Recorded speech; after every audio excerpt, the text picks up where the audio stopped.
Rapport de bataille Focus on Fury aujourd'hui va de nouveau opposer mon ami Pascal, Tiamat donc du forum Battle Group, à Mecéphalix une fois de plus.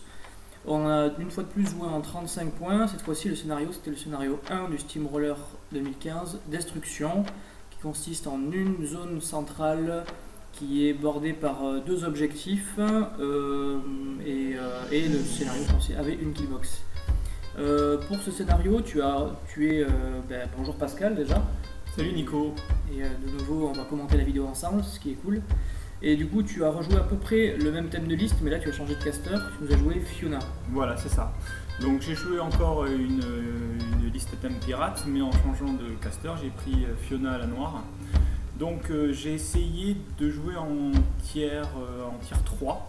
Donc c'est pas très optimisé, mais je voulais jouer le tiers. Je savais que toi aussi tu étais un peu limité par le nombre de figurines que tu pouvais poser avec ton caster, donc je me suis dit que ça allait être équilibré, que la partie n'allait pas être déséquilibrée dans un sens comme dans l'autre. Donc j'ai joué Fiona. Donc Fiona, qu'est-ce qu'on peut dire sur elle Master Tamarit, ouais, donc c'est l'espèce de dieu des morts. Ouais, c'est la déesse de la magie. La déesse de la magie. Voilà, ouais. Et notamment, donc c'est pour ça qu'elle a plein de sorts. Elle a 6 sorts, ce qui est beaucoup pour un Warcaster. Qu'est-ce qu'on peut dire de Fiona? Fiona, donc, ses troupes de pirates sont en fait des sectateurs. Quand tu es sectateur, tu es sans peur, donc déjà c'est très bien pour moi parce que comme je vais pas jouer de solo de soutien, il va falloir qu'il se débrouille un peu tout seul, mais Messy Dogs, donc le fait qu'il fasse pas de gêne morale pour moi ça m'arrange bien. Ensuite elle a une arme vraiment terrible, une arme à longe, donc une arme magique avec béni et blessure grave, donc ça peut faire vraiment très mal, mais bon elle a pas beaucoup d'attaque, pas beaucoup en force, donc au final ça... C'est pas un casseur qui est destiné à aller au corps à corps. Ah, non, c'est un casseur qui a 7 de focus, donc une bonne zone de contrôle, très bonne défense, une bonne défense, 16, c'est pas mal. Mais elle est plutôt là pour les sorts, le soutien qu'elle peut apporter à son armée. Voilà, c'est ça. Donc elle a beaucoup de sorts de soutien. Elle a 3 sorts d'entretien qui permet... il y a 3 sorts entretien, donc c'est quand même beaucoup. 3 sorts entretien, c'est beaucoup, ouais. Donc un sort qui permet de rendre les armes magiques, un autre qui permet de Miséricorde Rose, qui permet en fait, comment expliquer ça rapidement, de sauvegarder la figurine qui vient d'être tuée. En sacrifiant une autre dans l'unité, ce qui permet de maintenir quelqu'un dans la zone ou couler un drapeau. Voilà, c'est ça. En faisant chier l'adversaire, ce qui est pas mal. Et symbole de Talgesh qui permet d'arcnoder ses sorts par rapport à une autre figurine. Et donc c'est quand même assez cher parce que le sort coûte 2, en entretien il coûte 1. Voilà. On va dépenser 3 points de focus pour pouvoir arcnoder un sort. C'est quand même assez cher. Oui.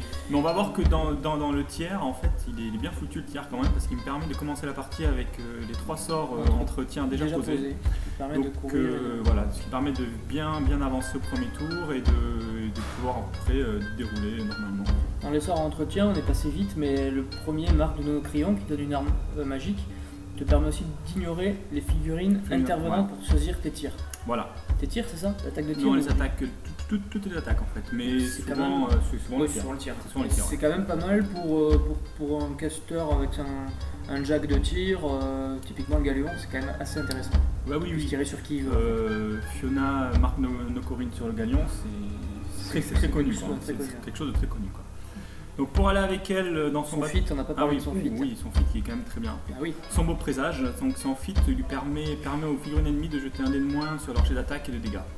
Donc ils sont dans la zone de contrôle de Fiona. Ce qui rend le tour où je fit extrêmement sécurisant pour moi. Gros feat défensif. Gros feat défensif. Et du coup, c'est les figurines adverses, il faut qu'elles soient dedans. Donc quelqu'un qui reste à l'extérieur des 14 pouces. À partir du moment où il fait son jet d'attaque, on mesure s'il a 14 pouces. Et là, donc un tireur longue portée peut être hors du feat et te maraver un petit peu tes troupes comme ça. Oui. D'accord.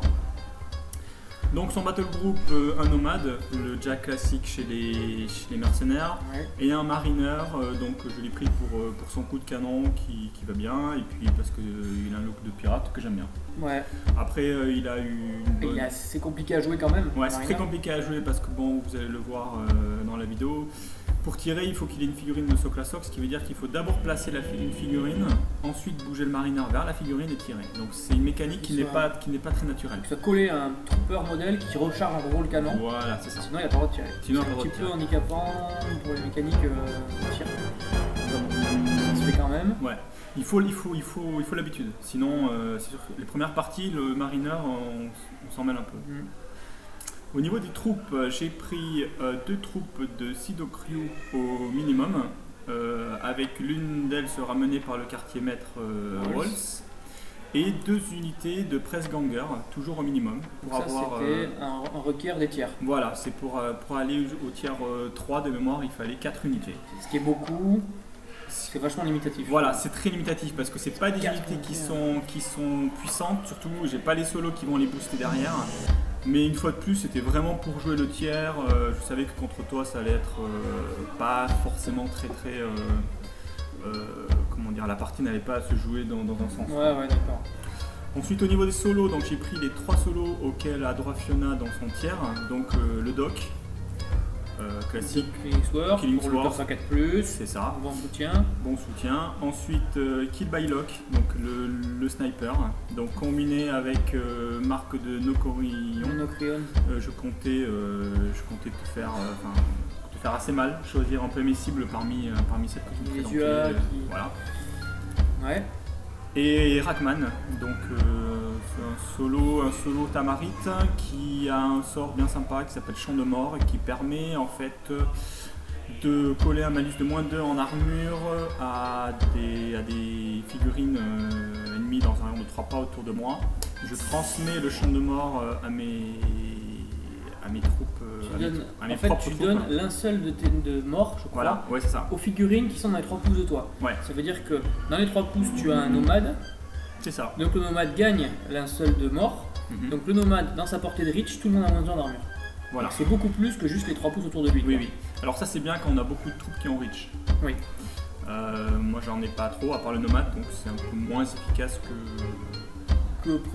ça peut, en fait, il peut bien placer, il peut te permettre de passer à un jack endommagé à un jack détruit, quoi. Oui. Un nomade qui tape, mais c'est trop de focus et qui tape tout sur une monstruosité, par exemple. Tu peux passer, en gros, si tu tapes, tu as en gros 10 points de vie de plus, quoi. Si toutes les attaques touchent, si les 5 attaques touchent, ce qui est fort probable, tu auras toujours un bonus de +2, ce qui est quand même intéressant. Voilà. Et puis savoir qu'une fois que le truc est posé, le moindre mercenaire pirate qui passe à côté, il va taper sur cette monstruosité là. Elle aura toujours le moins d'armure parce qu'elle est engagée contre le nomade qui va donner ce bonus un peu à tout le monde, même si les mecs sont plus dans les 3 pouces du Rackman, ce qui est pas mal. C'est ça. Et moi je comptais l'utiliser avec mes pirates pour leur donner un peu de punch. Un peu de punch, ouais, parce que c'est vrai qu'ils tapent de base power 9 et avec le pistolet power 10, c'est ça? C'est ça. Donc, ouais. Voilà. Ok. Les 35 points de notre ami Pascal.